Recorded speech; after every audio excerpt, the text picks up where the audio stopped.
E hoje também o assunto é bem legal, né? A gente está 19h34, eu vou esperar dar só mais um minutinho para a gente dar, porque eu acho que a gente vai conversar muito hoje. Gina veio para abrir um espaço de conversa, né? Aqui, a gente poder trazer as nossas dúvidas, as nossas questões, aprender com a Gina, que ela tem uma experiência, né, na área, nesse tema, né, incrível. Então, para a gente poder absorver bastante a Gina hoje, né, alimentar do conhecimento da Gina, a gente não perder esse espaço, né, de conversa. Então, deixa eu olhar aqui. Eu vou aproveitar para a gente começar, então, né? Já tem 19h36. E eu vou dar boa noite a todos sejam bem-vindos, né? Quem já faz parte da casa, mas eu vou me apresentar. Eu sou Cristina Mazzoni, sou diretora da Comunidade Cultura da Sociedade Brasileira de Psicanálise de Minas Gerais, né? A Comunidade Cultura tem esse evento que chama Precisamos Falar Sobre, né? Sempre nós buscamos temas, né, do nosso cotidiano que é pouco visto, pouco falado, e são temas que, por se parecer tão óbvio, né, a gente esquece dele e eles, às vezes, até nos assustam, né? São temas, às vezes, que nós passamos despercebidos por ele. Então, nós fizemos esses encontros para trazer temas como esse, né? Como a Luciana trouxe. Olha, que legal, né? A Luciana trazer que uma novidade para ela, né? E nesse momento é dizer assim que eu conheço a Gina antes de conhecer a Gina, né? Eu trabalhava no Conselho Tutelar e eu atendia crianças, pais, crianças que eram entregues à adoção, e eu ficava perdida, né? Nossa, cadê? E eu encontrei, Gina, não me xinga, viu, Gina? Mas eu tenho a cópia desse primeiro livro, né? Da clínica psicanalítica, né? E foi ele, assim, que me deu um norte, né? Foi lendo Gina que aquilo foi me abrindo caminhos junto ao trabalho lá com aquelas famílias, com aquelas crianças e com a própria instituição. Então, depois eu tive o prazer de conhecê-la também no congresso, né? Que ela fez uma mesa junto com a Alice Elizondo, que foi maravilhosa, né? Então, essa noite nós vamos ter um encontro especial. Vocês vão poder perguntar, quando precisar, levanta a mãozinha para a gente poder ir falando, né? E interrompendo. E se quiser colocar no chat também, né? A gente vai olhando. E hoje nós vamos ter a coordenação da Daniela Zanata, que ela é candidata em formação pela sociedade, e ela é membro, né, da diretoria de Comunidade e Cultura, né? Daniela, então, você hoje está com a palavra. Boa noite a todos, sejam todos muito bem-vindos. É um prazer estar com tantas pessoas aqui interessadas em conversar sobre adoção. E é muito especial para nós recebermos a doutora Gina Cafif Levinson, ela é psicanalista, membro efetivo da Sociedade Brasileira de Psicanálise de São Paulo, doutora em Psicologia Clínica pela USP, coordenadora do Grupo de Estudos sobre a Adoção da Sociedade de São Paulo e autora de importantes livros, alguns que a Cristina já citou, como A Criança Adotiva na Psicoterapia Psicanalítica, Adoção e Tornando-se Pais, e também é docente da Sociedade Brasileira de Psicanálise de São Paulo. Então, agora eu gostaria que a doutora Gina nos conversasse um pouco com a gente sobre esse tema tão instigante. Bom, antes de tudo, eu quero agradecer muito ao convite. É um prazer muito grande estar com vocês, muito grande mesmo, né? Eu gosto muito, acho que uma das grandes vantagens da nossa profissão é poder fazer trocas, intercâmbios. Vocês estão aí, né? Muita gente pelo Brasil, vocês que me convidaram estão aí em Minas, não é? Eu estou aqui em São Paulo. Então, acho que assim, esse daqui é o nosso espaço de recreio. Me lembra muito o Winnicott, o espaço transicional. Para mim, é o espaço de recreio. Então, eu me divirto. E principalmente falar sobre esse assunto, que é um assunto muito caro a mim, eu gosto muito desse assunto da adoção. Tenho trabalhado com ele há muito tempo, não trabalho apenas com adoção, eu digo que eu trabalho com pessoas de modo geral, né? Trabalho muito na clínica, atendo crianças, adultos, adolescentes, casais, gosto de variar um pouco, adoro dar aula. Eu dou aula no curso de psicoterapia psicanalítica do CEPS há muitos e muitos anos, que era do professor Riad Simon, e hoje está com a coordenação da Kayoko Yamamoto, mas a gente continua lá firme, formando muitas pessoas, e é uma delícia. Eu vou contar para vocês, para começar, a minha história com a adoção. Como é que foi que eu comecei a estudar isso? Isso aconteceu há muito tempo atrás, quando eu tinha me formado, eu fiz psicologia na USP, logo que eu me formei, estava procurando trabalho, era difícil naquela época. Gente, eu já sou meio velha, né? Bastante velha. Enfim, fui trabalhar numa clínica que tinha convênio, na época era com o INPS, vejam só, onde eu atendia muita gente, nem INSS, muita gente da população, etc. E eu estava muito feliz de trabalhar lá, porque eu aprendia muito. Ganhava muito pouco, mas isso não era um problema para mim na época, né? Eu tinha quem me apoiasse financeiramente, então eu podia trabalhar e ganhar experiência. E o que aconteceu é que a maior parte dos profissionais acabaram entrando na justiça contra o dono da clínica para ter os seus direitos. E eu fui a pessoa que não entrei na justiça, porque eu estava feliz em estar trabalhando e aprendendo. O fato é que o dono ficou muito grato a mim e me encaminhou uma paciente, que foi a minha primeira paciente adotada. E assim começou a minha experiência clínica, né? E foi uma menina que eu atendi, o caso dela está lá no meu livro, A Criança Adotiva na Psicoterapia Psicanalítica, e foi um caso que me instigou muito, porque foi muito difícil em vários aspectos, mas vou dizer que são os casos mais difíceis que mais nos ensinam. Então, realmente me ensinou muito, muito, muito, muito. E fiquei interessada nesse tema e comecei a estudar mais.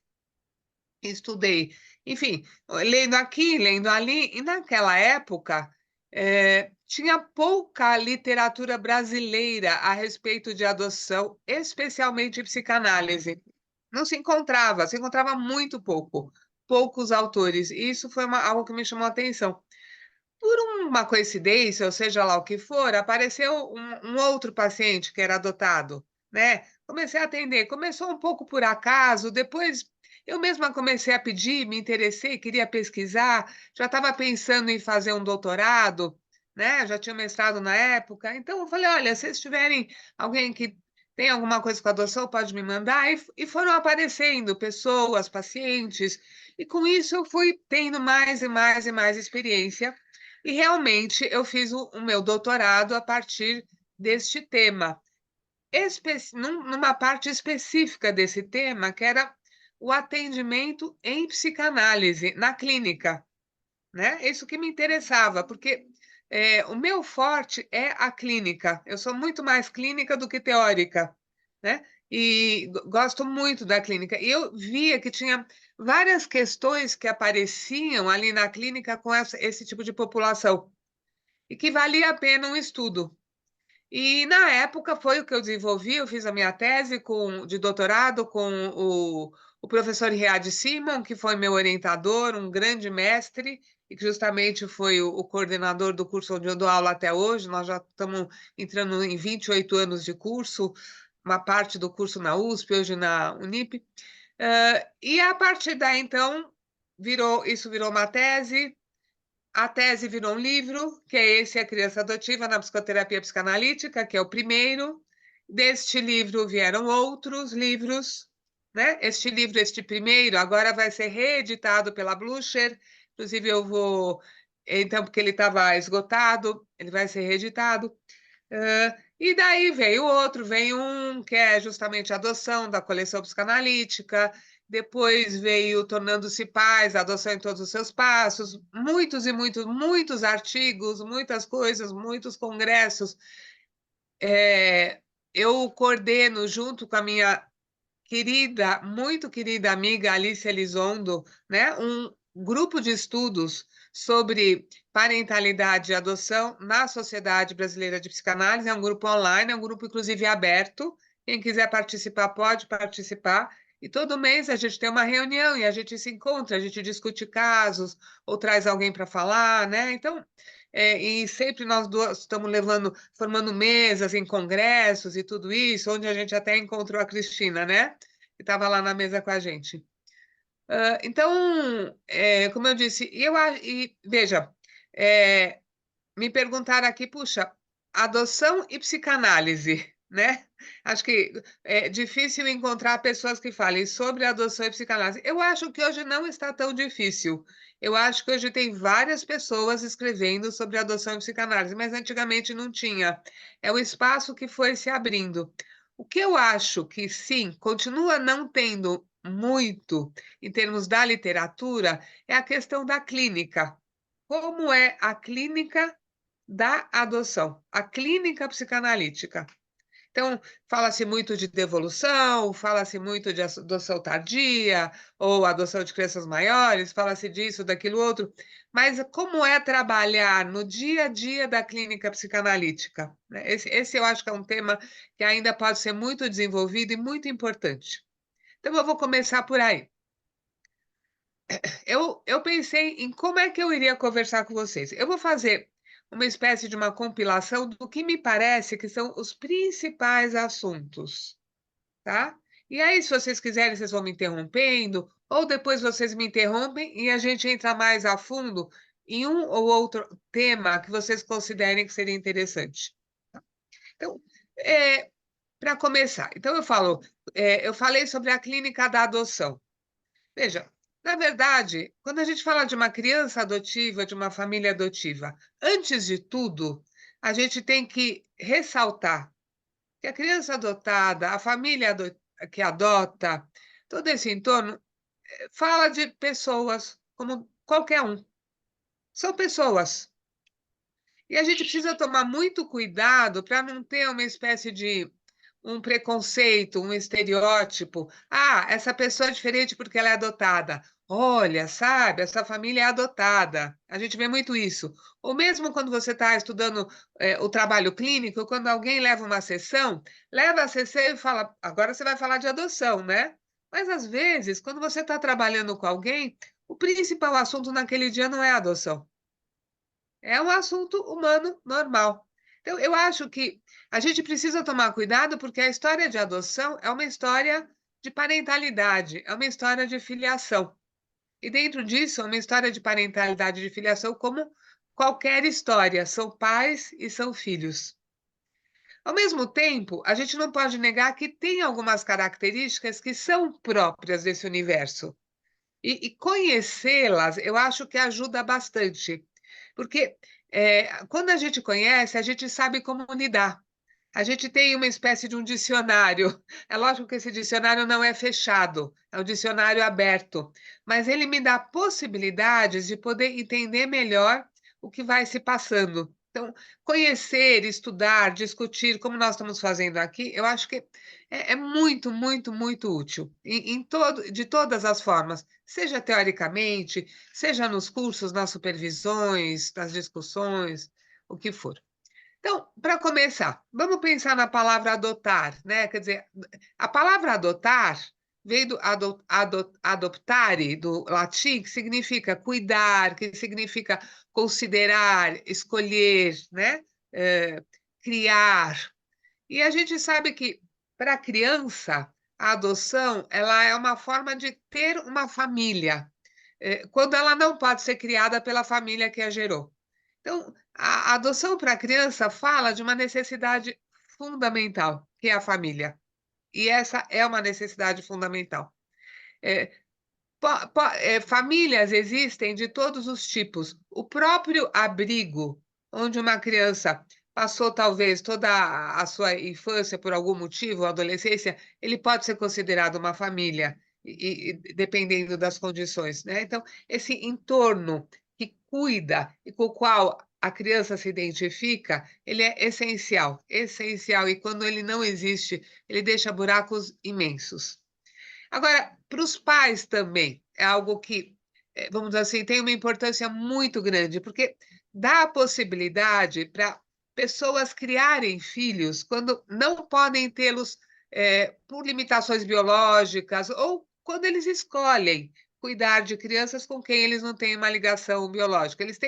Esses pais, eles têm, vamos dizer assim, um potencial para o cuidado, né? E eles podem e querem e desejam cuidar de alguém, cuidar de uma criança. E isso lhes é proporcionado pela adoção, né? Então, eu diria assim, eu gosto de uma frase do Winnicott que diz o seguinte: quando a adoção, a história da adoção, quando ela transcorre bem, ela é uma história humana comum, né? E apresenta perturbações e contratempos que fazem parte da história humana comum, né? Não existe uma história que seja só flores e todo mundo de mãos dadas, não é? As pessoas se desentendem, se desencontram, se encontram. Isso também a gente vai encontrar nas histórias de adoção. Agora, sem dúvida, há características que são inerentes a esse processo de adoção. Então, eu acho que o primeiro ponto que a gente precisa perguntar é: por que adotar? Eu costumo dizer que, quando a gente fala em adoção, tem dois panoramas muito importantes a considerar. Um é o panorama da criança, o outro é o panorama dos pais. E o terceiro é dessa inter-relação, né? Como é que eles se justapõem? Como é que eles se combinam? Então, vamos começar do lado dos pais, né? Então, esses pais, eles têm uma motivação para adoção. Eles vão a um fórum, eles vão procurar hoje em dia, antigamente, enfim, existiam outros tipos de adoção, como aquela adoção intuito persona, né, onde você combina com uma mãe que está grávida para ela dar a sua criança. Hoje isso está muito, muito restrito. Mas veja, então, os pais procuram o sistema judiciário e eles se propõem, eles querem adotar, eles passam por uma seleção, não é isso? Eles passam hoje em dia, inclusive por lei, por discussões em grupos, onde justamente se conversa sobre vários pontos sobre adoção, e eles entram numa fila e ficam esperando. E a primeira pergunta a ser feita, mas ela é uma pergunta essencial, é: qual é a motivação? Por que que eles estão querendo adotar? E essa pergunta, ela é essencial, porque esse é o começo da história para os pais. E a gente pode dizer se é um bom começo ou se é um começo que é complicado e que, vamos dizer assim, e que pode trazer problemas futuros. O melhor começo é: eu quero adotar porque eu quero ter filhos, porque eu quero criar um filho. Esse daqui é o melhor começo. Eu tenho dentro de mim um potencial para criar filhos. Eu tenho um amor, eu tenho uma vontade de criar, eu tenho uma vontade de ter um filho com o pacote completo, tudo que vem com o filho. Esse daí é o melhor começo, né? O pior começo: eu quero adotar porque eu quero fazer um bem à sociedade. Esse não é um bom começo. Parece lindo, né? Parece, olha, nossa, puxa, que bondoso. Adotar por bondade não é um bom começo, porque aí você espera uma criança que te queira, que te traga que seja grata a você no futuro. Você espera uma criança que faça parte do seu pacote de bondade. Então, essa criança já não é uma criança que está sendo adotada pelo que ela é. Ela é uma criança que vai ter que responder às suas fantasias de bondade. Inclusive, falando psicanaliticamente, até a gente pode pensar: por que que você precisa dessas fantasias de bondade? O que será que tem por detrás dessa necessidade de ser tão bondoso, né? Às vezes são sentimentos muito ambivalentes. Então, esse não é um bom começo. O bom começo é: eu quero adotar porque eu quero ser pai, porque eu quero ser mãe. Esse sim, esse é o bom começo. Tem pessoas que adotam porque querem ser pais, querem ser mães, mas têm problemas de infertilidade. Esse é um dos maiores motivos para adoção. E, de novo, isso pode ser um problema ou não, dependendo do quanto esses pais, seja o homem ou a mulher, tenham elaborado suficientemente a sua infertilidade, né? Muitas vezes eles adotam como última instância, né? Já tentaram de tudo e de verdade eles ainda não estão realmente certos, né? De que é isso que eles gostariam de fazer. E isso pode ser um problema, porque no futuro essa criança pode, quando não for boazinha, for mal educada, tiver algum comportamento antissocial, pode lembrar a eles de que, ai, a criança não veio deles, né? Olha aí, tá vendo? Então aí sim, é uma infertilidade que não é bem elaborada.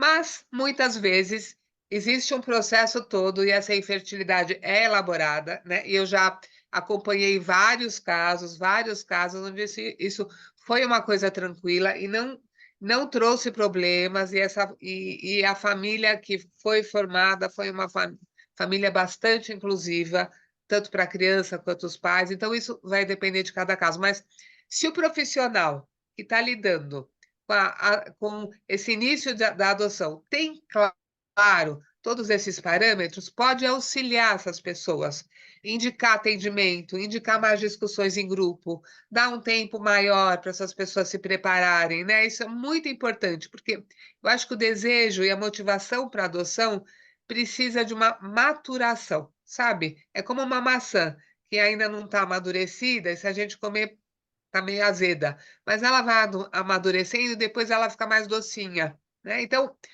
essa maturação, ela vai acontecendo com todo esse auxílio, de todo esse aparato profissional e jurídico que está ali auxiliando esses pais, né? Tem pessoas que adotam por medo de gravidez, tem pessoas que adotam, e aí não é um bom motivo, porque eu já vi pessoas que desejam manter um casamento, por exemplo, e se tiver um filho, enfim, parece que vai segurar o marido, a mulher, enfim, tem os mais diversos tipos. Ah, então, continuando a falar do universo dos pais, entra-se num segundo momento, eles entraram na fila, e aí existe uma gravidez, a gravidez adotiva. Enquanto que a gravidez biológica tem tempo para começar e para terminar, são 9 meses, pode até ser um parto prematuro, mas ainda assim a gente sabe que vai durar no máximo 9 meses, não é? Quer dizer, mas a gravidez adotiva não tem tempo.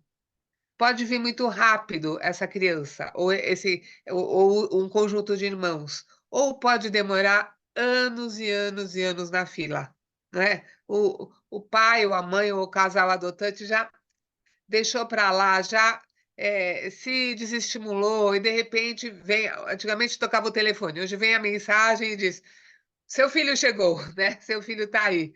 E aí começa aquele susto. E isso pode ser um processo bastante desgastante.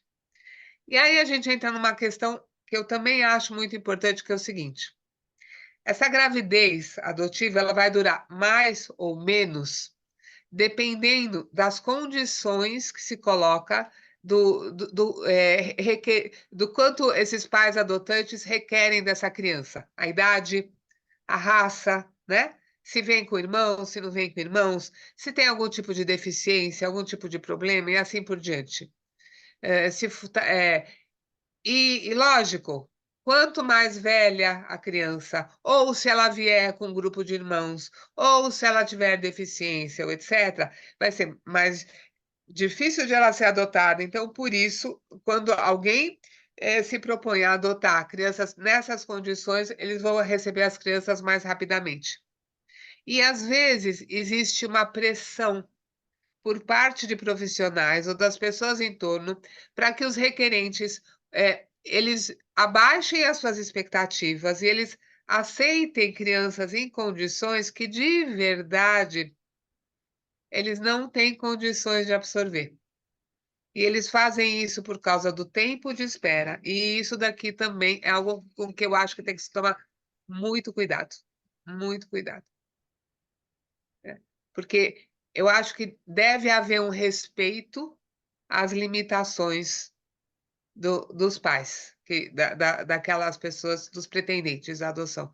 Eu acho muito importante, por respeito aos pais, mas principalmente por respeito à criança. Porque se eles a adotam para porque é mais legal, porque você tem que ser bondoso, tantas crianças soltas aqui, ou se eles adotam porque vai demorar menos, depois, no dia a dia da convivência, isso pode ser muito desgastante, né?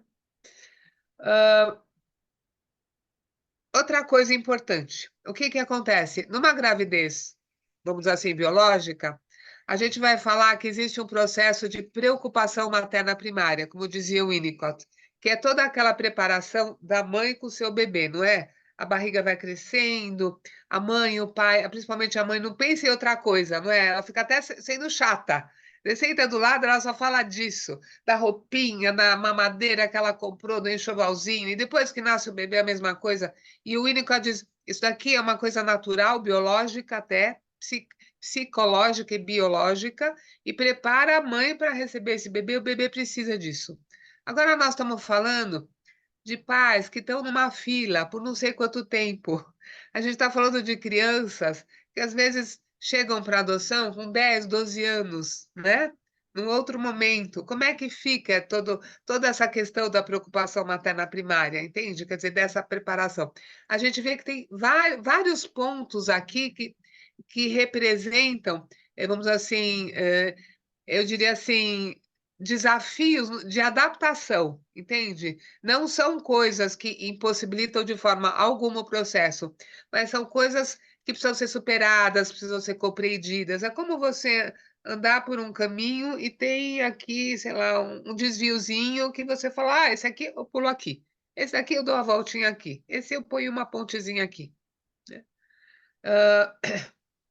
A outra questão, continuando a falar do universo dos pais, é a questão da hereditariedade. Existe um mito de que, com relação à hereditariedade, esse mito é muito importante, porque parece assim que o filho tem que vir dos meus genes, e se ele não vem dos meus genes, parece que não é filho meu, não é filho verdadeiro. As próprias crianças às vezes falam isso, os meus pais verdadeiros, os pais verdadeiros como os pais biológicos, né? E esse é o mito. O que eu costumo dizer para os pais e também para as crianças é que a gente vem ao mundo com um potencial genético. O que vai acontecer, a gente não sabe. São encontros de genes, não é verdade? E esse encontro é como uma loteria, parece aquelas bolas, sabe aqueles globos com bolas?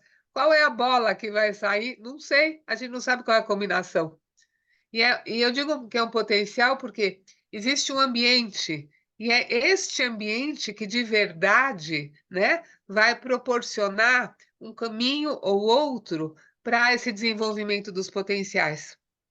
É um tipo de adoção que hoje em dia está muito, muito, muito presente, você sabe disso, tem a ver com a fertilização assistida e com doação de gametas, né? Então, pode ter uma adoção de embriões, pode ter uma adoção de gametas, e o que a gente encontra? Pessoas, em geral, muitas vezes mulheres, às vezes homens, que têm essa questão da infertilidade e gostariam de fazer uma fertilização assistida, mas não, os seus gametas não têm mais qualidade suficiente, né? Então, os médicos recomendam e eles dizem, não, mas não vai vir de mim, não é dos meus genes, então não vai ser meu filho, né? Então, essa é uma coisa que tem sido muito, muito discutida também. Mas, se vocês quiserem, depois a gente entra mais nisso. Bom,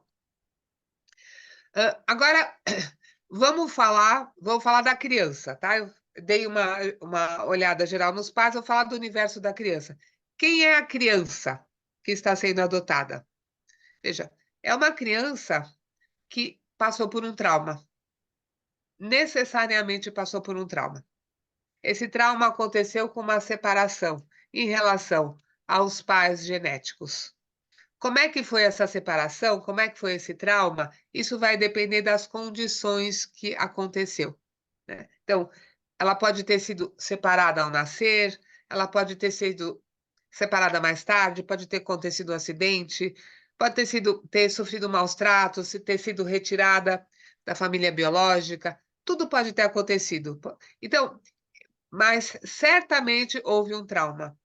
E isso não depende apenas das condições em que aconteceu, mas também depende da própria criança. A gente sabe que tem crianças que têm uma tolerância maior à frustração, têm uma tolerância maior à dor do que outras. É sempre uma combinação. Como dizia o Freud, são as séries complementares, não é? Quer dizer, ambiente e genética que se complementam, né? Mas esse trauma está lá, em algum nível.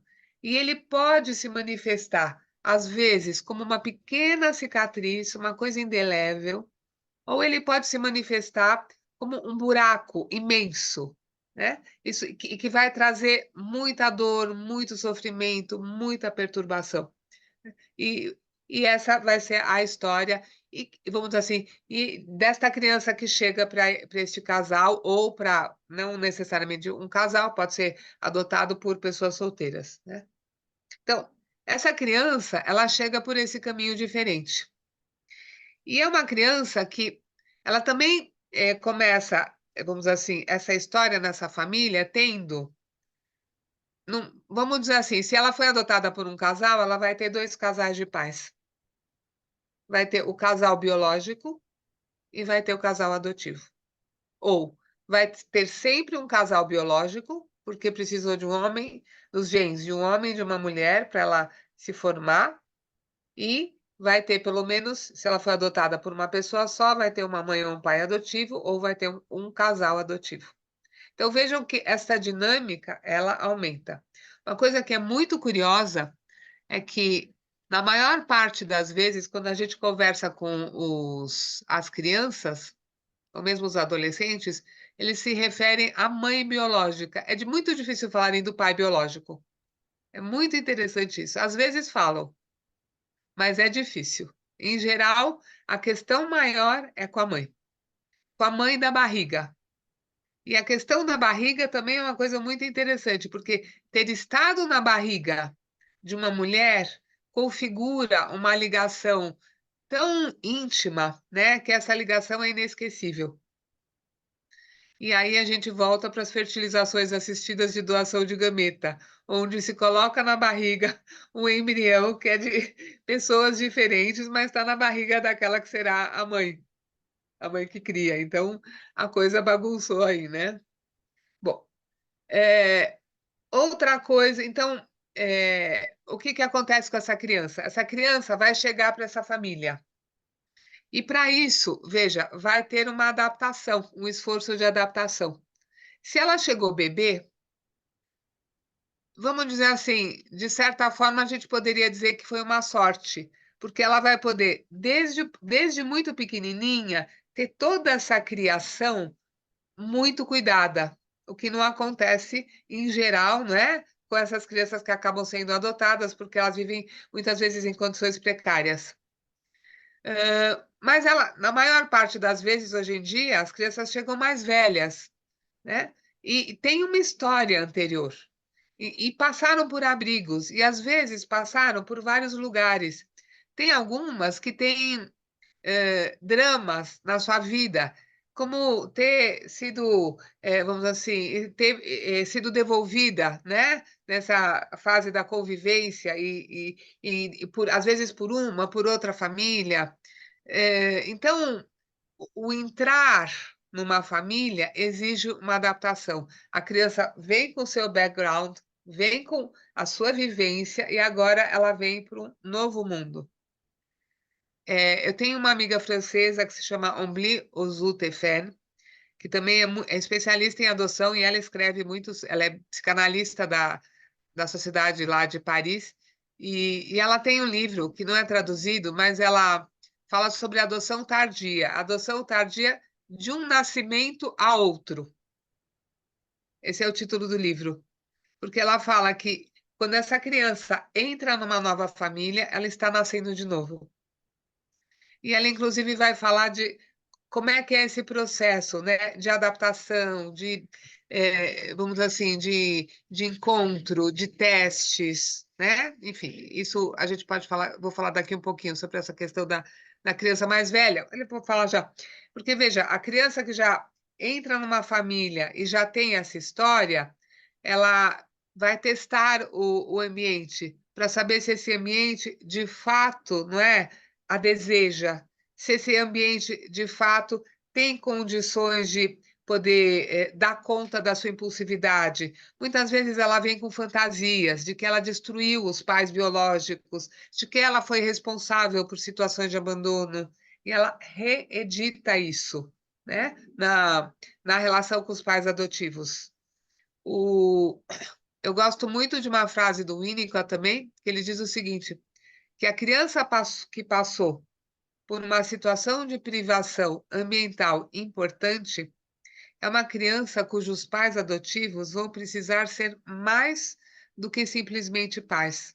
Eles vão precisar ser pais terapeutas, pelo tempo que for necessário. Quer dizer, eles vão precisar fazer terapia com essa criança, eles vão ser os terapeutas. Além de ter os profissionais todos que eles podem. Quer dizer, eles vão ter que ter mais paciência, eles vão ter que ter mais jeito, eles vão ter que ter mais manejo, né? Eles vão precisar de uma atenção especial e de uma ajuda especial pelo tempo que for necessário. E se tudo correr bem, isso não vai ser necessário, e daqui a pouco eles vão poder ser apenas pais.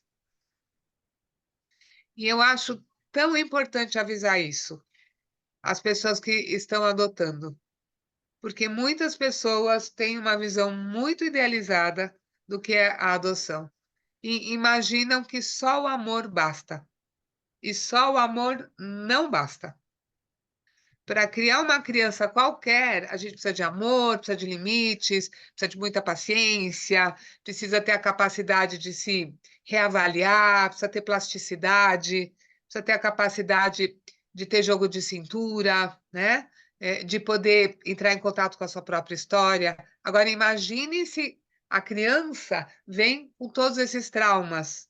Então, essa criança vai exigir de você, assim, algo mais especializado nesse aspecto, né? Em muitas situações, mais paciência, em muitas situações, manejo, em muitas situações, a consideração, agora eu sou firme no limite ou eu sou mais maneiro? O que cabe agora? E os pais, muitas vezes, se beneficiam demais de ajuda especializada. E aí eu acho que toda a equipe que trabalha com adoção pode ajudar muito. E aqui que eu acho que a psicanálise pode ajudar muito. Porque eu acho que a psicanálise ela vai justamente falar do que se passa no psiquismo das pessoas, não só naquilo que é aparente, mas naquilo que está por detrás, naquilo que está por dentro, do que está implícito, né? Que eu acho que realmente ajuda muito, muito, muito a poder tomar essas decisões. Alguns fatores que contribuem para um bem-estar dessas crianças e dos adolescentes. A estabilidade do ambiente. Ela acha que quem adota não pode garantir que o seu casamento vai dar certo e que vai dar tudo bem, não é verdade? Mas pensem que para esta criança ou esse adolescente que está entrando nessa família, se ele puder ter um lar estável, né? Ele vai ter muitíssimo mais vantagem, porque a última coisa que a criança precisa é de um chão que fique balançando. Ela precisa de um chão dentro do possível estável. É lógico que a gente não controla tudo isso, mas a estabilidade do ambiente ela é importante. Outra coisa, quando a gente fala, por exemplo, de crianças que já são maiores, que vêm com a história, às vezes os pais querem apagar a história anterior. Finge que você nasceu agora. Finge que não tinha antes pai e mãe. E isso daqui é algo que acaba sendo uma violência, né? Porque como apagar uma parte de si mesmo?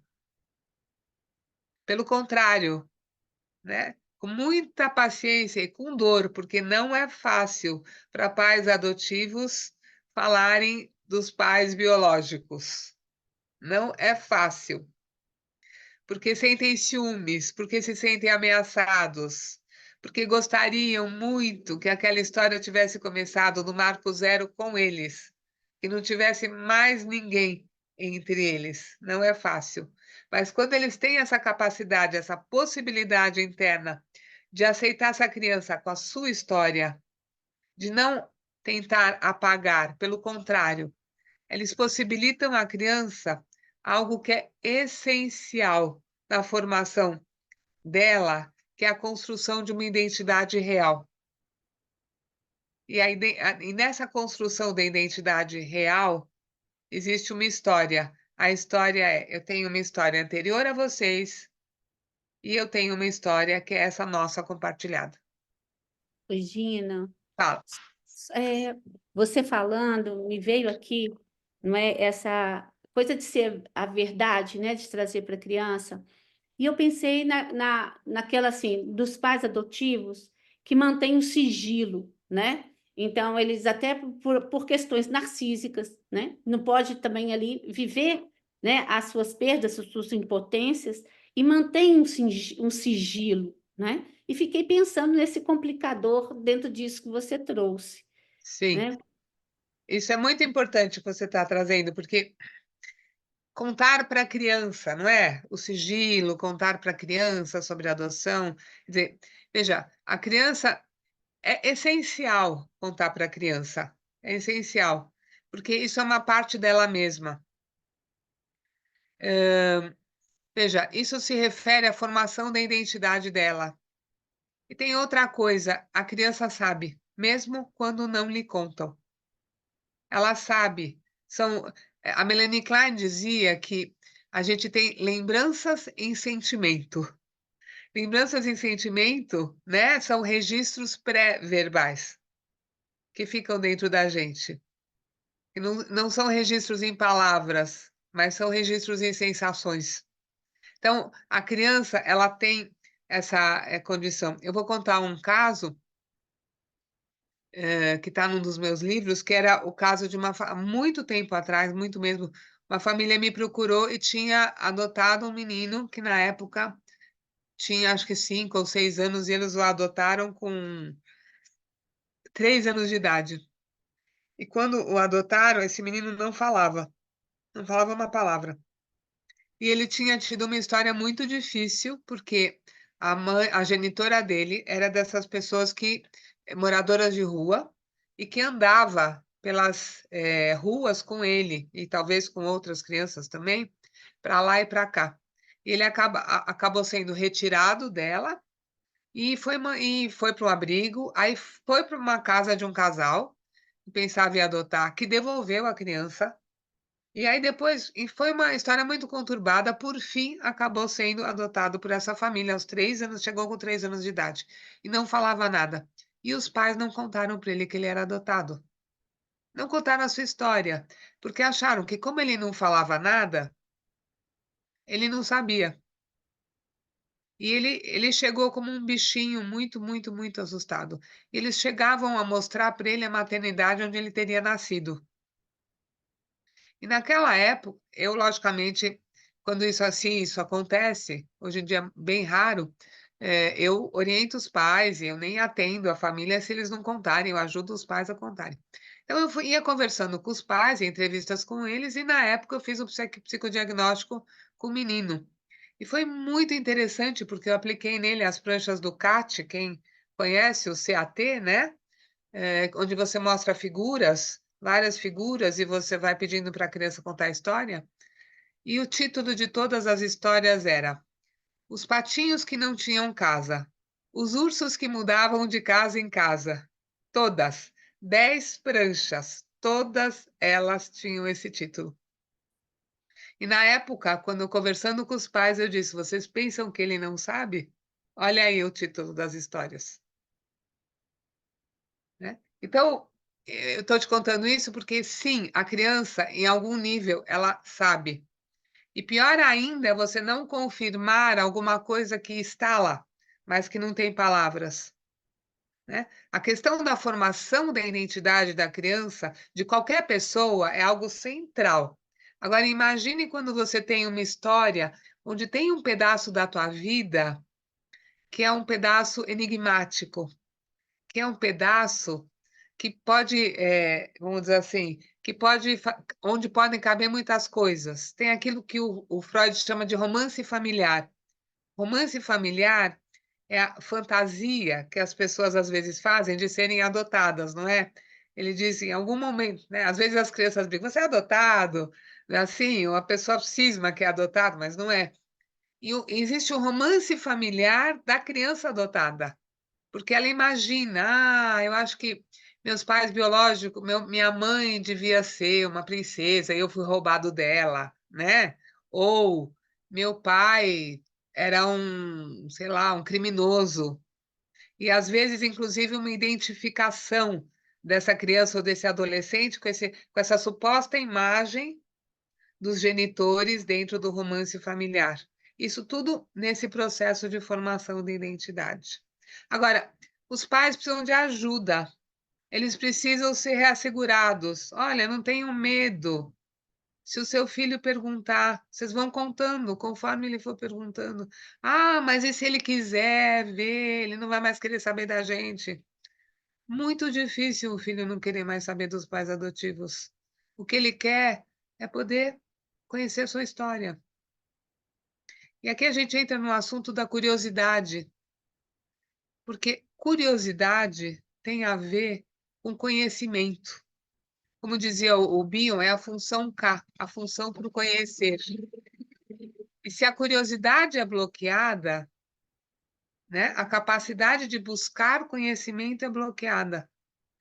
E tem muitos adotados que têm dificuldades na escola porque não podem perguntar, porque não podem pesquisar a sua própria escola.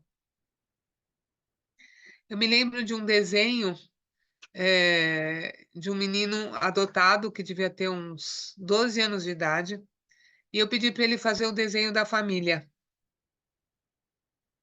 Era um menino que nunca perguntava nada sobre adoção. O desenho da família. Ele desenhou um sofá, ele desenhou um menino sentado com óculos escuros, bem pretos e sozinho.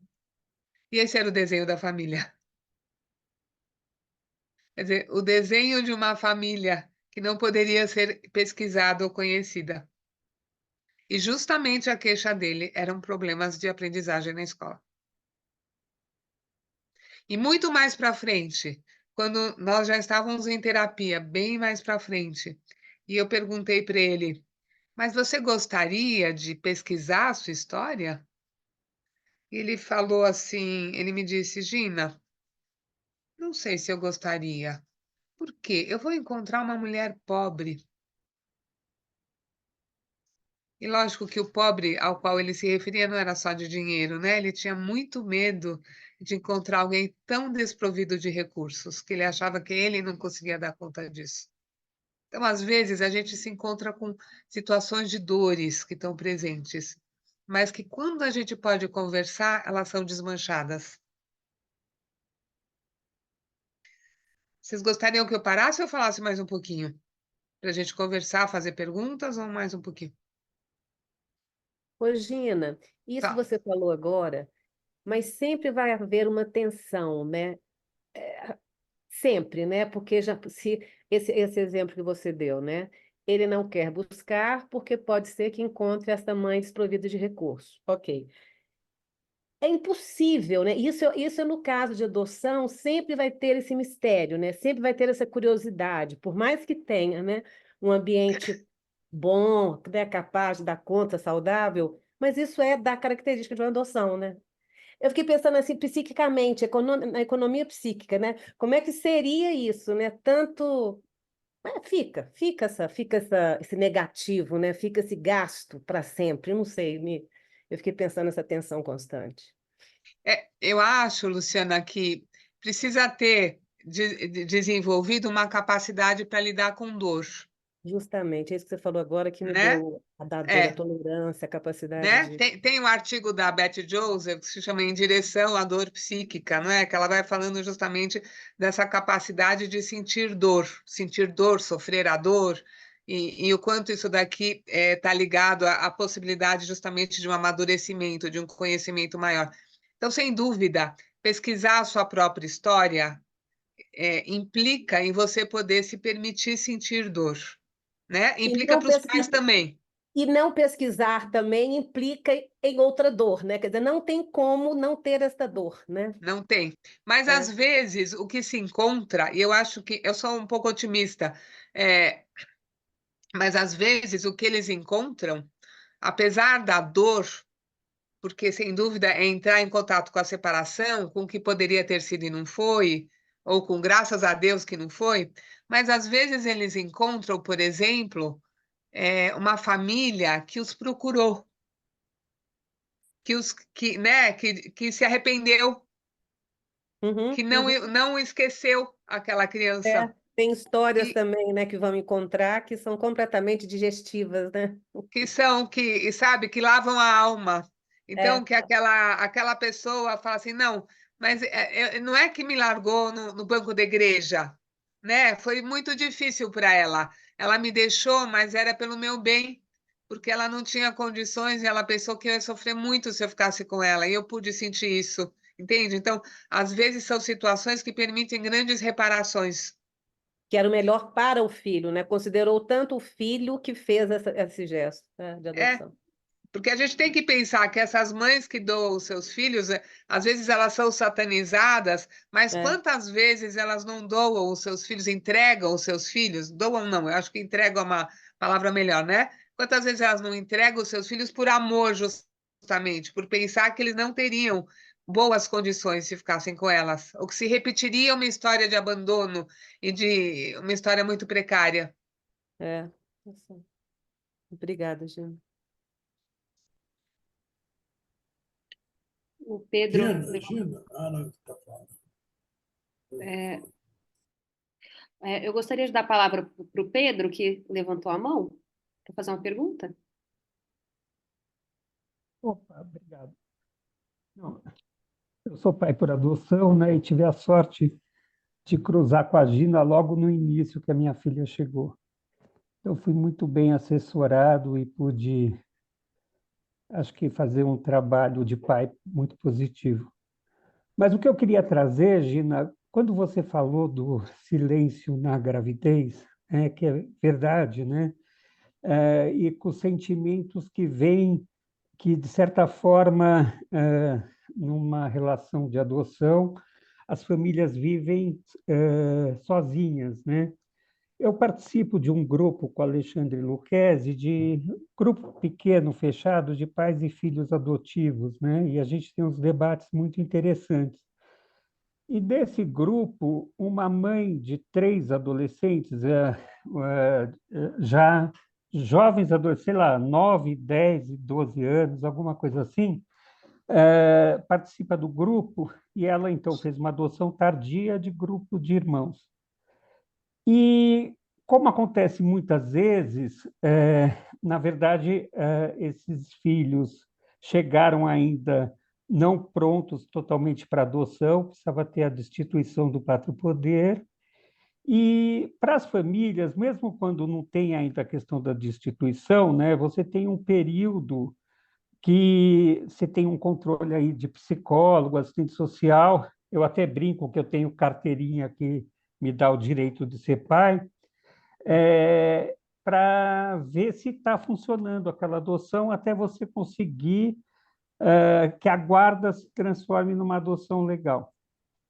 E ela trouxe uma coisa no grupo que eu achei tão bonito, porque chegou a adoção para ela, e é um dia muito importante para a família adotiva, né? Você ter a certidão de nascimento do seu filho com o seu nome. E ela percebeu, e ela trouxe para o grupo, que ela percebeu que ela teve que conter a alegria e a euforia dela, principalmente por causa do filho mais velho, que ela percebeu triste, cabisbaixo, vivendo um luto sozinho, o luto da família biológica, né? E é uma coisa, é só um aspecto interessante, porque como a Gina trouxe aqui, é um universo que não começa como conto de fadas, né? Que começa com trauma, e que eu acho que é muito rico, né? Mas é interessante, e acho que a psicanálise é fundamental, é essencial para que seja uma relação boa, positiva e uma relação de filiação rica e plena, né? Com respeito à história da pessoa. É isso.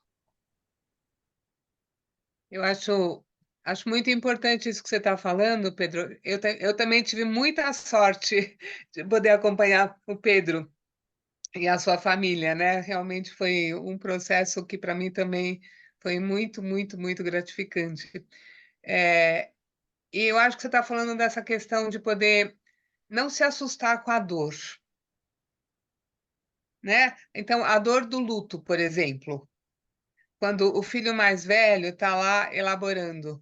Os pais adotivos que recebem o certificado gostariam que aquilo fosse apenas uma festa, mas se eles podem entender que tem sim uma dor e que aquele certificado, de alguma forma, cristaliza, né, ou deixa muito claro uma passagem, esse novo nascimento, mas houve um primeiro que ficou para trás, né, ou ficou para lá, e se eles podem respeitar isso, a dor do seu filho adolescente, e a dor deles, porque eles não gostariam que esse filho, justo naquele dia, sentisse essa dor. Eles queriam que esse filho só celebrasse. Aí eu penso como é importante discussões como as nossas, porque se a gente conversa sobre isso e os pais, que não precisam ser psicanalistas, entendem que isso pode acontecer, eles não se assustam. Eles vão chamar esses filhos de ingratos. Eles não vão, vamos dizer assim, entender que isso daqui, na verdade, é um desvio do filho.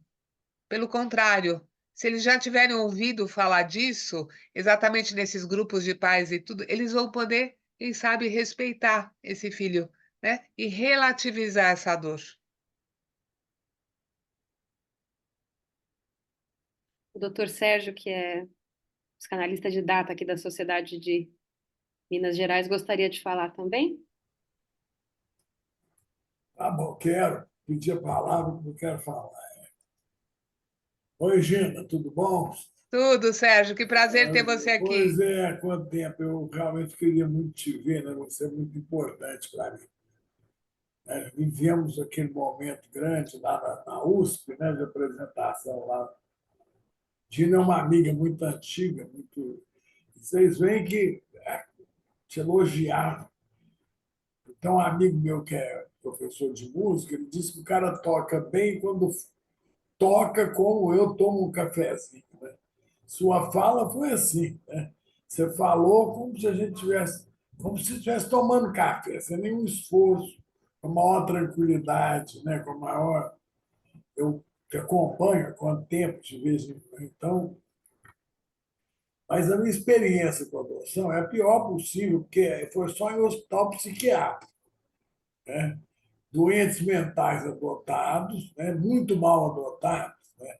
Uma situação social precária, de miséria. Né? Os pacientes mais me impactaram, eu falo o nome dela sem medo de furar a ética, porque é tão anônima que eu acho que é uma forma de homenageá-la, lembrar que ela tem um nome. Né? A história dela é a senhora Nazaré. Apresentei até nos encontros Winnicott. Ela foi, ela foi abandonada pelos pais verdadeiros no mato, no interior mineiro. Né? E foi encontrada por uma família miserável, que mesmo assim a albergou. Ela era casada, já tinha filhos, etc, etc. Foi a pessoa mais delirante que eu vi na minha vida. Eu não sei se era esquizofrênica, se tinha alguma doença ou não, né? Mas sempre com a ideia de grandeza, de busca.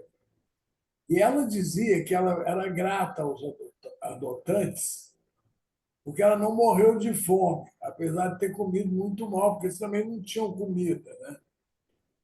Então, esse tipo de coisa me impressionava muito, porque, coitada, era assim, o que tinha de mais complicado em termos de escala social.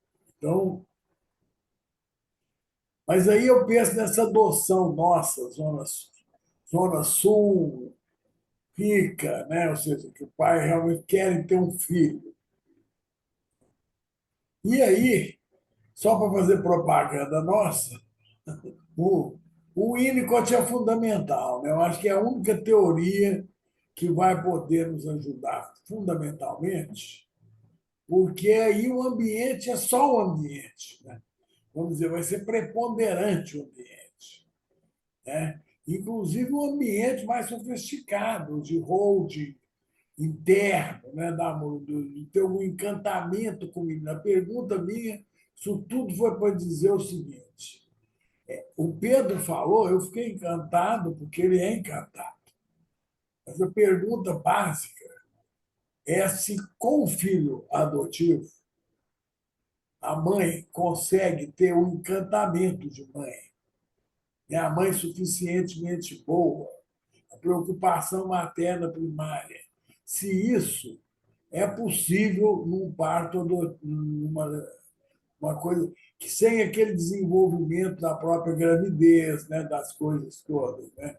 Essa é uma pergunta, porque eu acho que o ambiente vai ser determinado por isso, pela minha capacidade de realmente dar holding, mas um holding verdadeiro, né, no sentido assim, que nasce com a preocupação materna primária, né?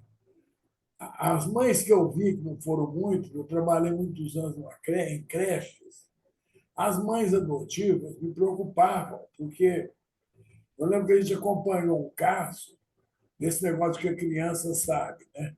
Foi uma mãe que foi adotar no Paraná, estava na sala de parto da criança, tá?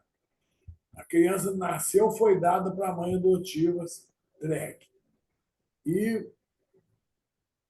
essa mãe me pareceu altamente maternizada, assim, ela queria muito esse filho, cuidava desse filho e tal. E, na verdade, a criança sabia da adoção. Mas era muito novinha, mas sabia. Quando ela foi para a creche, ela fez um quadro fóbico, ela não separava da mãe um segundo. Aliás, ela não sabia da adoção.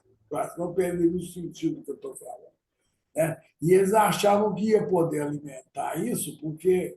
E era uma criança assim, na creche não entrava, ela tinha um ano e meio, no máximo, né? E essa criança, quando ela não conseguiu ficar na creche, porque entrava em desespero absoluto, como se fosse uma. Sabe o medo do colapso que já aconteceu, né? Ou seja, de repente, eu vou reviver essa situação do parto, que foi dada na hora do parto. Isso me impressionou muito, né? Então, essas observações que eu estou falando muito, por mais que eu prazer de estar com você aqui, perto, te vendo, lembrando, sua competência absoluta. Sabe? Vou te mandar um caso muito complicado, mas depois te falo em box. Tá? Obrigada, Sérgio, é um prazer te ouvir. Olha, eu acho que sim, é possível esse encantamento e essa preocupação materna primária. Eu acho que sim. Já acompanhei vários casos em que isso aconteceu de uma forma satisfatória. Outros não. Outros, isso não aconteceu por outras questões, né? Sei lá, por exemplo, alguém que às vezes faz uma adoção interracial, mas de verdade não estava preparado para fazer isso, pulou uma cerca própria e depois a questão de ter uma cor diferente do filho, a raça sempre foi um problema e não conseguia entrar em preocupação materna primária.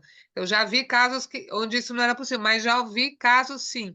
Agora, neste caso que você comentou, Sérgio, veja, essa criança que chora para ficar na creche, mas veja, às vezes chora para ficar na creche desse jeito, não é só porque foi separar, porque ela, pelo trauma dela ter sido separada por ocasião do parto. Esta mãe adotiva, ela pode, ela pode, por exemplo, ter fantasias de roubo que às vezes os pais adotivos têm. Acho que é como se elas tivessem roubado o filho e em algum momento alguém viesse reclamar o seu filho de volta. Às vezes a dificuldade é de separação da mãe adotiva. entende? Não tem exatamente a ver com o fato de ter sido dada na hora do parto, mas tem a ver com todo o, vamos dizer assim, todo o psiquismo dos próprios pais adotivos, das suas inseguranças. Às vezes a gente tende a achar sempre que é o problema do trauma, mas as situações são complexas, são complicadas. Elas exigem uma lupa e muito cuidado.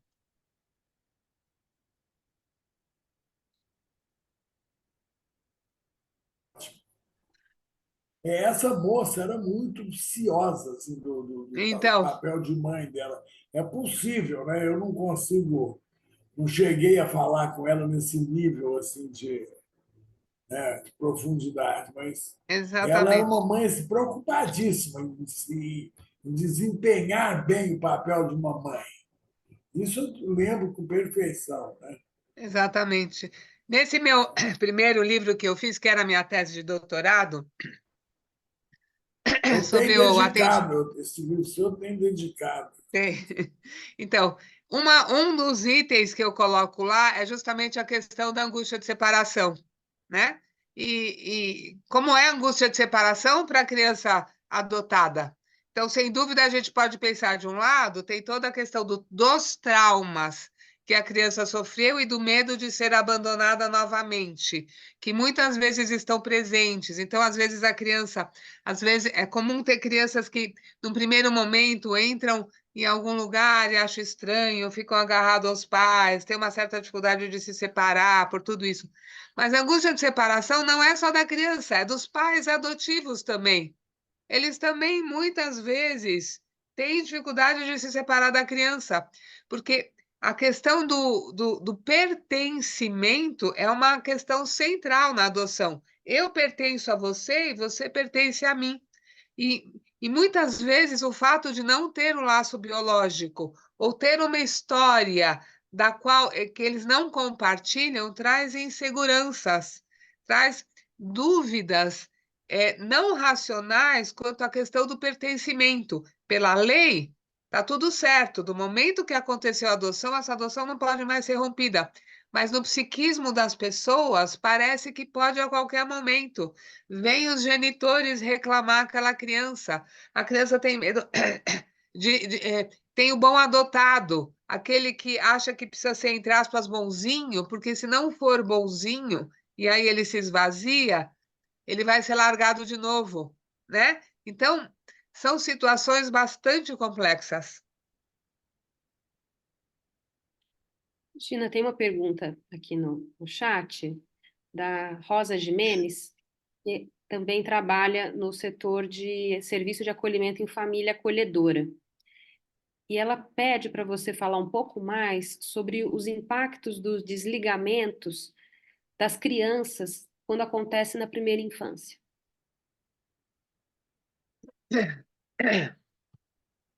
Dos desligamentos em relação às famílias biológicas, aos genitores? Do que eu entendi aqui, sim, mas eu gostaria até que a Rosa confirmasse. Se ela pudesse explicar melhor. Não sei se ela está com o microfone. Amiga. Oi, boa noite. Boa Ai, noite. peraí. Gente, desculpa, eu tenho um problema com esse meu celular, que ele é novo, ainda não aprendi a mexer com ele. É assim, o que nós vivemos, né? São famílias que acolhem, e o acolhimento é muito bem estabelecido, a criança fica bem, ela se vincula muito bem, e às vezes são acolhimentos prolongados. E chega o momento do desligamento, tanto a família quanto a criança, né? Principalmente em relação à criança. Que impacto essa criança vive, né? A gente fica se perguntando, porque seria uma revitimização por estar se desligando novamente de um vínculo? Essa que é a minha pergunta. Uhum, Não sei se ficou claro. ficou. Tem a Ana Paula que quer fazer uma pergunta junto sobre isso, então fala, Ana Paula. Boa noite, gente. Na verdade, eu não quero fazer uma pergunta. E eu estou aqui porque eu fui adotada. E, assim, à medida que vocês vão falando aí, parece que eu vivenciei tudo isso, sabe? Assim, é muito louco. É, Toda essa história, tudo isso que vocês estão falando, eu estou pensando aqui, gente, como é incrível a questão do estudo, da ciência. É, Quando você fala, doutora, é como se, assim, você estivesse até adivinhando, sabe? Tudo o que foi acontecendo no meu processo, né? Mas, assim, é uma longa história.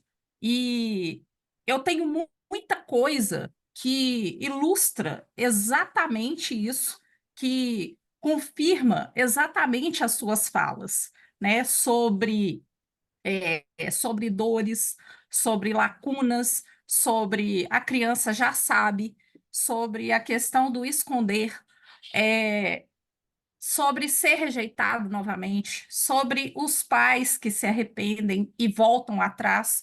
Eu vivenciei tudo isso. Então, assim, e agora, ouvindo, né, toda essa questão, foi uma amiga que é psicóloga, que é mestre, que me indicou esse bate-papo aqui, né, essa reunião. Ela falou: olha, Ana, isso você talvez se interesse. Foi na hora, no mesmo dia eu fiz a minha inscrição.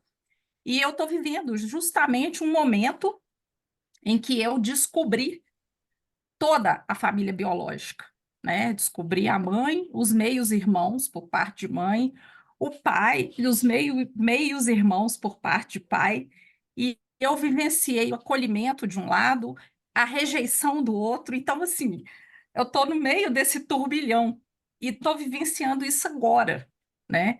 Então, assim, ouvir tudo isso é muito rico, muito esclarecedor. Claro que eu estou passando por um processo de terapia há algum tempo, mas assim, parece que você está contando a minha história, sabe?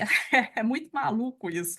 Então, assim, eu queria só falar mesmo, né, que ilustrar, né, que isso é exatamente isso que acontece. É muito louco, assim. Quando eu ouço você falando, eu falo assim, gente, parece que ela está contando a minha história, sabe? É um negócio incrível, assim, é indescritível. E eu estou num misto, assim, de quero ouvir mais, não, eu acho que eu vou sair correndo daqui, sabe? É mais ou menos isso. Obrigada pelo seu depoimento. Eu vou tentar responder a pergunta da Rosa. Rosa, quando você fala da família acolhedora, você está falando dessa família que fica provisoriamente com a criança até que realmente apareça a família que vai adotar definitivamente, é isso?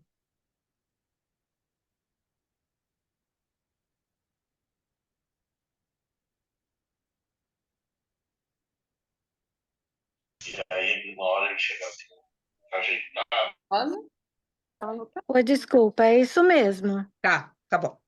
Então, tá bom. Desculpa. Essa questão da família acolhedora, ela é uma questão, acho que assim, que tem diversos ângulos, porque por um lado, a gente sabe o quanto, falando em lacunas e buracos, o quanto permanecer num abrigo, é, vamos assim, tira da criança tantas possibilidades importantes na sua criação. Por quê? Porque ela é uma pessoa anônima naquele abrigo, naquela instituição, no meio de um monte de crianças. Então, não tem aquele olhar especializado. A gente sabe, o Sérgio falava do Winnicott, né? O nosso amado Winnicott, nunca tão louvado, né, Sérgio? Como dizia sempre o Roberto Guedes, que é o muito querido irmão do Sérgio. Veja, o que ele diz? Ele fala do bebê e do quanto é importante, que é como se olhasse para a mãe e dissesse: olho nos seus olhos, e se o que eu vejo é a mim mesmo, então eu existo. Agora, como é que fica uma criança num abrigo? Que não tem um olho, um par de olhos para olhar e para ter esse retorno de si mesmo, não é? Que tem ali uma situação anônima, uma situação no meio de tantas outras crianças. Quanto falta? Então, a família acolhedora nesse sentido, eu acho que ela é uma beleza, ela realmente proporciona àquela criança um atendimento muito mais íntimo, né? Alguma coisa mais, como eu poderia, mais próxima, que eu acho que, de alguma forma, supre um pouco, um tanto essas lacunas. Eu diria um pouco, porque tanto a família quanto a criança sabe que é só por um tempo determinado, né? E esse é o outro lado da história. Se por um lado tem esse acolhimento, tem todo esse contato importante, tanto a família quanto a criança sabe que isso daqui vai terminar. E é difícil viver com essa situação, né, de uma, entre aspas, morte anunciada, entre aspas, não é uma morte porque esse contato pode continuar. Então, tem pessoas que se perguntam: o que que é melhor? É melhor a criança nem ter o convívio numa família acolhedora, para não ter que passar novamente pelo trauma de se separar? Ou é melhor dar isto para a criança, mesmo que isso implique em ter que viver novamente a dor de separação? Do meu ponto de vista, é melhor ter a família acolhedora. Porque mesmo que haja a dor da separação, enquanto essa criança esteve com esta família, foram se construindo tijolos, sabe? Vai se fortalecendo a criança. E aí ela vai tendo uma condição maior de lidar com dor. Mas colocar tijolos é muito importante, muito importante. E esses tijolos, eles são construídos na relação familiar, na relação de intimidade. Eu fico muito agradecida, Gina, porque assim, geralmente são essas as dúvidas que ventilam, e assim, a nossa prospecção de famílias, elas sempre norteiam pela questão do desligamento e o sofrimento que se provoca na criança, né? Então, você vem confirmar realmente aquilo que a gente acredita, né? Que a experiência da família acolhedora, ela é uma redução de danos, né? Exatamente. Muito obrigada. Obrigada a você. Gina, ainda temos mais uma pergunta aqui no chat, feita pela Ibrandina, em que ela conta: eu atendo uma moça de 26 anos que foi acolhida pela avó e a tia. Ela relata ter sido, e ainda é, a menina boazinha, que tem medo de ser rejeitada e busca agradar. Ela conhece a mãe biológica, mas não teve a sua fantasia da mãe que se arrependeu e busca aproximação. A mãe cria outros filhos, mas não a criou. Como ajudá-la a ressignificar essa dor da ferida da rejeição? Boa pergunta, hein? É uma boa pergunta, né? Como é que a gente faz com a dor da rejeição? Como é que a gente faz com as nossas dores? Isso não vale só para quem foi rejeitado ou para quem foi adotado. Quem de nós não tem uma coleção de dores pelo caminho, não é? As mais diversas. A gente vai tentando elaborar, a gente vai procurando novas experiências que sejam, que nos alimentem, que construam, como eu falei, tijolos com tijolos. A dor da rejeição está lá, mas veja, se ao lado da dor da rejeição existe a alegria de uma recepção amorosa, não é? Eu diria assim, ainda bem que a vida é cumprida, com sorte, e a gente tem a possibilidade de construir ligações importantes com as mais variadas pessoas, não é? Então, porque senão seria um problema. O que eu não tive lá atrás iria ficar como um fantasma para o resto da minha vida, um buraco. E não. Terapia é isso, não é? O que é terapia, se não uma nova oportunidade de construir uma relação muito significativa que vai justamente sanando e colorindo ao nosso interior. Depois a terapia acaba e a gente leva isso com a gente, né? Então, as possibilidades de elaborar e lidar, seja com rejeição, com dor, são múltiplas, múltiplas. E a psicanálise está aí para isso. Luciana? Gina, você comentou no início, né, sobre a fertilização assistida, né, que se desse uma brechinha, te ouvir falar um pouquinho. E eu tenho uma paciente que ela fez a fertilização assistida ela gestou a criança, tá? O óvulo não, ela é dela, né? O óvulo e o espermatozoide de outro casal. A criança nasceu, ela é uma mãe solteira, mais velha, 48, deve ter 45 anos, 46. E agora, o ponto que eu quero pegar é esse, eu não sei se tem a ver com o que você ia provocar na gente para pensar, mas essa criança hoje pergunta, ela está com 3, 4 anos, cadê meu pai? Cadê meu pai? E tem uma coisa que está me incomodando muito, e eu estou buscando aonde conversar, aonde ler, aonde fazer supervisão. Como é isso, né? E como é contar a história, cadê o meu pai, né? Porque a mãe está ali, ela gestou, como você falou, né? Isso está ok. E uma outra coisa que você comentou, que eu estou achando muito bacana, eu mudei meu pensamento, a maneira de ver a questão da criança adotada. Tudo se apoia nesse caso, né? Tudo se apoia porque não se sabe a biologia dessa criança, de onde é o pai, de onde é a mãe. Então, se ele tem uma desordem de comportamento, já se apoia nisso. Então, eu acho que como toda criança adotada deve ter isso, né? Se apoia naquilo. Então, você está trazendo algo que você chamou de otimista, né? Mas eu acho que está trazendo a coisa de como qualquer um de nós, alguns têm mais tolerância, outros menos, né? Mas voltando, como fica, já chegou em você essa questão? Como é que fica essa Muito, questão da história, né? muito. Essa questão da eu tenho trabalhado bastante com isso, com a questão da fertilização com doação de gametas, que é um outro tipo de adoção. O que que acontece?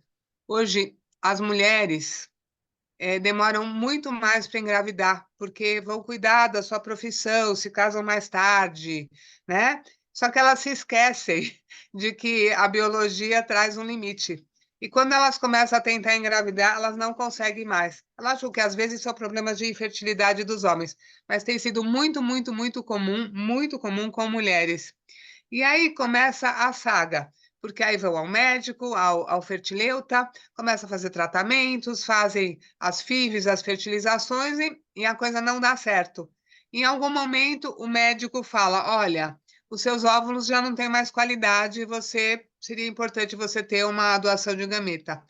Nesse momento, é um choque. Em geral, é um choque para o casal. Muitas vezes, eles nunca mais pisam naquele médico, porque como ele ousou sugerir isto. Depois de um tempo, eles vão elaborando e aí eles voltam ou para esse médico ou vão para outros.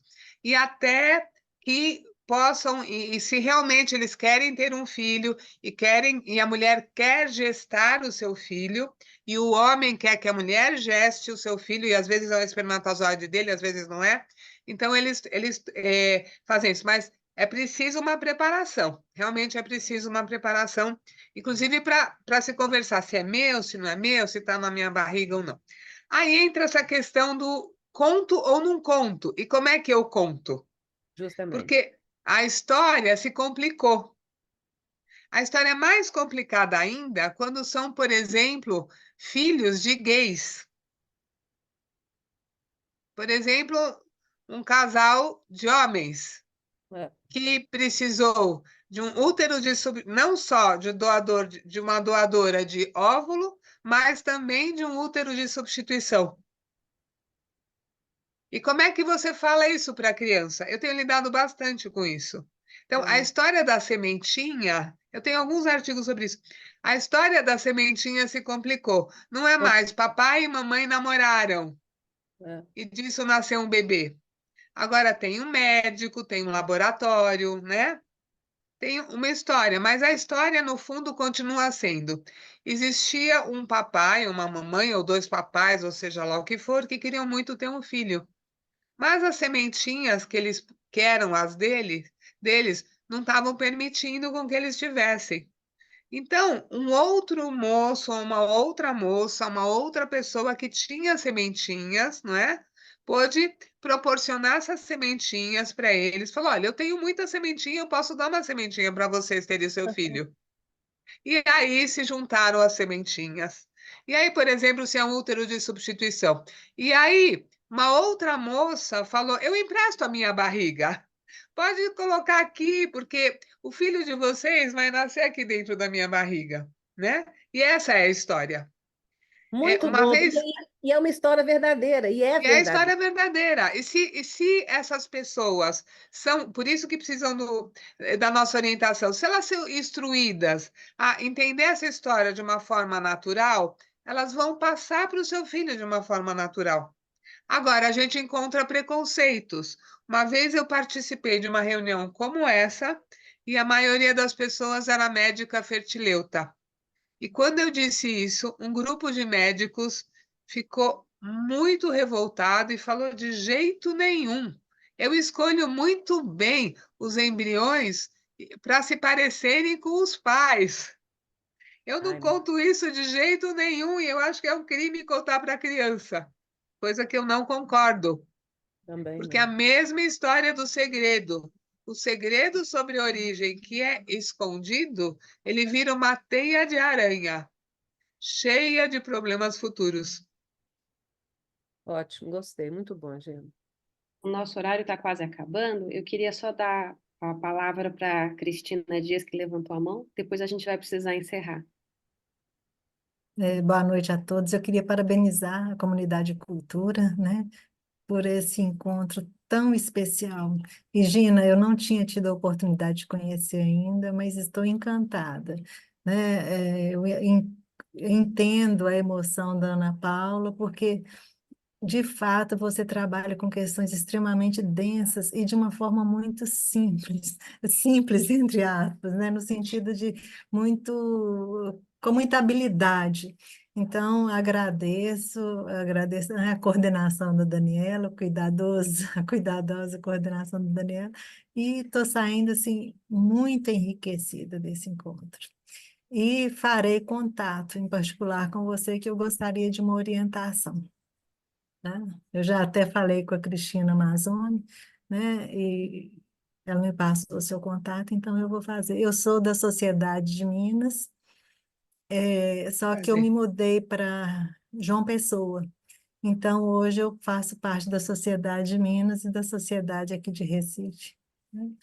Então tá, prazer, viu? Obrigada. Deixa eu só Prazer. perguntar, falar uma coisa rápida. Ô, Gina, e vocês tratam assim, né? É a paciente adotada, fulana, gente, ficou desse jeito, né? Paciente adotada, quando você falou paciente adotada no início, eu falei, olha que interessante, paciente adotada, né? Porque isso também na transferência, a gente fica, às vezes, fala, olha, o paciente, às vezes, acaba que é como se na transferência um filho, uma filha, mas no, vocês usam paciente adotada, fala desse jeito, né? Não, não, nós estamos falando aqui por conta da nossa reunião, porque esse é o Ah, tema, mas de forma tá. alguma. Aliás, no dia a dia, como eu disse, muitas vezes o assunto adoção nem está lá e precisa tomar cuidado para não ficar vendo só adoção, adoção, adoção. Isso está acontecendo porque é o assunto da nossa reunião, mas de forma alguma. É uma paciente, uma Não, não, pessoa. eu sei, Gina, mas entre o estudo, quando estão os colegas, fica mais fácil a paciente Nem adotada. sempre, nem Tá, sempre. tá, ok. Depende de cada caso. Tá, tá. Dani, eu só queria dar uma palavrinha para agradecer a Gina, não é? Porque eu acho que, Gina, você realmente trouxe o que a Cristina disse, né? Com a simplicidade de trazer um tema tão complexo e tão doído, né? Que a gente passa na nossa clínica e às vezes na nossa clínica nós somos impactados, né? Até mesmo por a gente não ter um caminho, uma diretriz, como isso se torna na clínica um paciente novo, ou aquele paciente que a gente talvez assim tenhamos até, como você disse no princípio, um certo preconceito, né? Olha, ele é adotado, né? Então, Uhum. isso acho que abriu muito, sabe? Muito mesmo, né? Para a gente pensar como lidar, como trazer isso, como cuidar dessas pessoas, né? Isso foi importante. Te agradecer a presença, a simplicidade, né? A simpatia, né? E esperamos tê-la aqui conosco mais vezes, tá? Obrigada, Daniela, também. Obrigada, eu também agradeço muito, gostei muito de estar com vocês, foi um grande prazer, muito bom. Obrigada, Obrigada. muito bom Queria mesmo. só uma última informação, que eu me lembrei que algumas pessoas perguntaram do seu grupo de estudos. É Uhum. possível encontrar informação no site da Sociedade de São Paulo? Em geral, ele costuma sair as informações no boletim, mas quem tiver o meu e-mail, pode me mandar um e-mail e aí eu coloco a pessoa na nossa lista e ela vai sempre receber o que nós vamos discutir em cada mês e o link de entrada. Agora, a próxima reunião vai ser no dia 11 de maio. E justamente vão vir, são 2 colegas, acho que uruguaios, que vão apresentar um trabalho. Quem tiver o meu e-mail, pode me mandar um e-mail. Se quiserem, eu coloco aqui no chat o meu e-mail. E aí vocês É isso me que eu ia mandam um perguntar, e-mail. se a gente pode disponibilizar, né? Pode. Pode, tá ok, obrigado. Que aí a gente coloca também, tá? Vocês colocam? Então, não vou E, colocar, vocês colocam o meu e-mail. e eu vou pedir a Diana. Talvez as pessoas também podem entrar em contato com a gente e disponibilizar. Eu passo para a Diana, Tá bom. tá? Eu queria agradecer imensamente pela participação de todos. Acho que foi uma noite muito acolhedora, muito rica de sensações, pensamentos. Muito, muito obrigada. Obrigada a todos. Obrigada, Gina, de novo. Sandro, Obrigada. a todos, Boa Cris, noite, gente. vocês. Muito Obrigada. rico, Gina. Obrigada, Cris, Boa Nossa, Dani. bom demais noite. esse encontro.